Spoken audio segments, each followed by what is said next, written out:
On en vient à présent à cette cyberattaque qui a touché une quarantaine de musées français, ainsi que le Grand Palais, où se déroulent des épreuves olympiques. Une attaque opérée par un logiciel qui crypte les données des sites visés et qui ne les décrypte que contre une rançon. Les précisions de Pierre Leduf. Les musées français, victimes d'une attaque malveillante. En plein Jeux Olympiques, 40 musées dont le Grand Palais, qui accueille les épreuves d'escrime, ont été visés ce week-end par une tentative d'extorsion de fonds via un rançongiciel. Les cybercriminels ont ciblé le système permettant la centralisation des données financières d'enseignes situées au sein des musées. Menaçant de diffuser les données extraites par le logiciel malveillant, ils réclament une rançon en crypto-monnaie.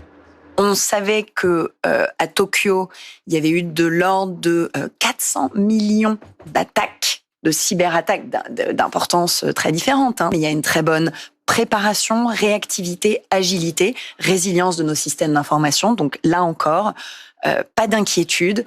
On est au travail pour solutionner aussi vite que possible ces petites difficultés quand elles se présentent, mais rien qui soit de nature à perturber notre organisation. L'alerte a été donnée dans la nuit de samedi à dimanche par le directeur des systèmes d'information du site du Grand Palais. Les musées d'Orsay, de l'Orangerie et du Louvre assurent de leur côté que leurs boutiques n'ont pas été atteintes. Damien Bancal, journaliste spécialisé en cybersécurité et fondateur du blog zataz.com. Bonjour monsieur. Bonjour. Au moment où l'on se parle, est-ce que vous avez plus de précisions déjà sur l'origine de cette attaque et peut-être sur les auteurs ? Non, pour le moment, tout ça reste assez mystérieux parce que les autorités travaillent sur le sujet. Donner trop d'informations pourrait potentiellement perturber l'enquête en cours. Donc on n'en sait pas véritablement beaucoup plus, d'autant plus qu'on ne sait pas véritablement si ce sont les boutiques directement qui ont été impactées ou alors plus précisément justement ce lieu de stockage, cet environnement que potentiellement des pirates informatiques auraient réussi en tout cas à atteindre. Alors cette attaque, on l'a dit, elle a été opérée par un ransomware, c'est un rançongiciel en français. Expliquez-nous encore une fois précisément comment ça fonctionne. Alors, simplifions un peu la chose. Un ransomware, c'est quoi ? C'est un outil que des pirates informatiques vont mettre en place pour prendre en otage votre ordinateur, prendre en otage un disque dur, des fichiers. Une fois que c'est pris en otage, l'utilisateur ne peut plus donc les utiliser et en avoir l'usufruit pour travailler. Le pirate, tout simplement, façon de parler, va réclamer une rançon, va réclamer de l'argent. Payez-moi pour que je vous rende l'accès à votre ordinateur. Payez-moi pour que je ne diffuse pas ce que j'ai pu vous voler. Payez-moi, tout simplement. Donc c'est la menace. Le chantage. On est clairement dans une menace, on est dans un vrai chantage. Ces pirates informatiques ont créé un marketing de la malveillance qui fait qu'aujourd'hui, ils trouvent tous les moyens pour gagner de l'argent. Et donc la prise d'otage informatique, qui n'est pas nouvelle, ça existe depuis des décennies, malheureusement, c'est professionnalisé depuis quelques mois, quelques années. Et est-ce que ce type d'attaque, aujourd'hui, est devenu extrêmement courant ? Est-ce qu'on peut le dire ? Oui, malheureusement, c'est devenu courant pour deux bonnes raisons. Alors d'abord, l'argent. Les pirates informatiques, une fois qu'ils s'infiltrent dans un ordinateur, un système informatique, ils veulent pouvoir en tirer de l'argent très rapidement, donc voler les informations qui sont à l'intérieur des dossiers des ordinateurs pour pouvoir les revendre. Mais aussi, la deuxième raison, c'est qu'il existe aujourd'hui ce qu'on appelle des kits. Il existe aujourd'hui des moyens de louer ce type de logiciel, pour rentrer dans un gang, pour rentrer dans une bande. Et vous êtes un petit pirate informatique, vous trouvez un accès, un pirate informatique plus important que vous, va vous permettre de le faire en vous proposant le logiciel, en vous proposant un service après-vente, et surtout vous permettre, de prendre en otage l'intégralité de l'informatique et tenter de faire chanter l'entreprise. Monsieur Bancal, est-ce que les personnes qui se sont rendues sur les sites des musées visés doivent aujourd'hui s'inquiéter pour leurs données personnelles ? Alors, je vais faire une petite réponse de Normand, je dirais oui et non. Oui, parce qu'un pirate informatique, qu'on le veuille ou non, une fois qu'il a volé les informations, il peut les trier, les analyser, les revendre et les réutiliser.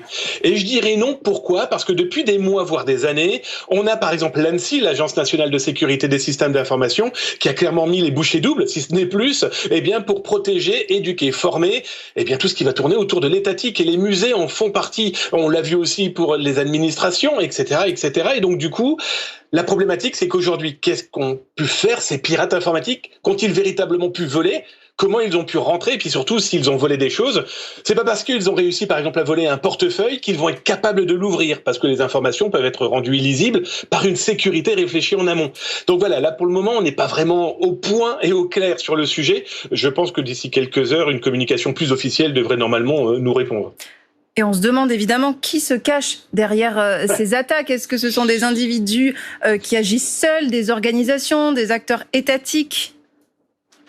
On a l'image d'Épinal dans les années 80 de ce pirate informatique dans son grenier et sa cave avec sa capuche, ses petites lunettes, travaillant seul. Non, maintenant, aujourd'hui, on a clairement des bandes organisées. On peut vraiment parler d'organisation criminelle, cybercriminelle, avec des lieutenants, avec des graphistes, des personnes s'occupant du blanchiment de l'argent.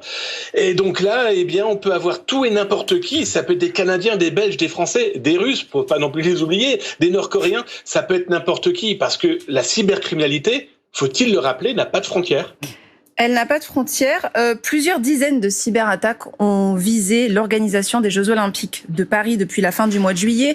Des experts, en début d'année même, avaient dit s'attendre à entre 8 et 10 fois plus d'attaques que lors des JO de Tokyo, sachant que la ministre des Sports l'a rappelé, il y a eu plus de 400 millions de cyberattaques lors de Tokyo. Comment on explique cette explosion de la cybermenace aujourd'hui ? Cette explication est malheureusement très simple. On a de l'informatique. Cette informatique, aujourd'hui, clairement, remplit nos vies du matin au soir. On y fournit des informations, des millions, des milliards, des trilliards de données personnelles professionnelles.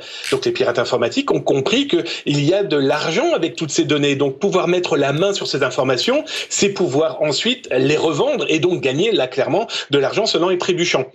Pour les Jeux Olympiques, je vais être très honnête avec vous, il y a eu un véritable travail avant, pendant et très certainement aussi après. Un exemple très concret, il n'y a pas plus tard qu'il y a quelques jours, j'ai aidé le comité olympique français suite à un problème qu'un pirate informatique mettait en avant. Ils ont répondu dans la seconde, tout ça a été pris en main et heureusement ce pirate informatique, parce que c'est aussi le problème de ces pirates, parlait beaucoup plus qu'il avait agi et heureusement.